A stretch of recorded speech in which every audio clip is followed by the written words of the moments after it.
Bienvenidos a esta espectacular casa que está ubicada en La Cañada.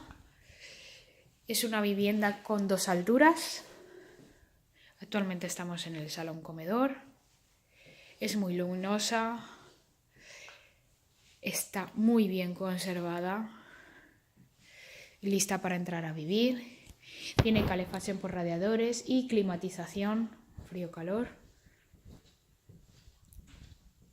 Este es la cocina con salida al patio trasero, que ahora veremos. Y una de las habitaciones tiene 4 habitaciones en total, todas dobles. Y aquí abajo tiene un baño completo con ducha. Y arriba tiene otros 2 baños completos. Uno de ellos con bañera.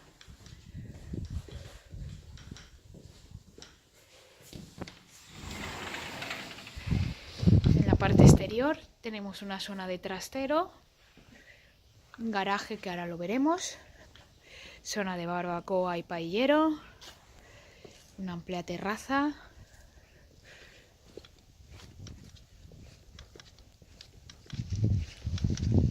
y la piscina.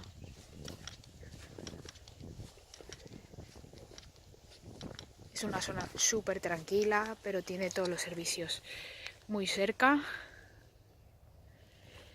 Un porche y arriba hay una pequeña terraza que sale a la habitación principal. La habitación principal es en suite.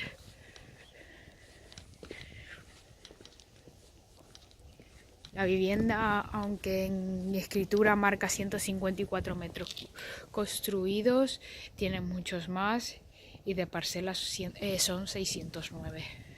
Si estáis interesados en esta vivienda, por favor contactarnos por la web o llamarnos al teléfono. Muchas gracias.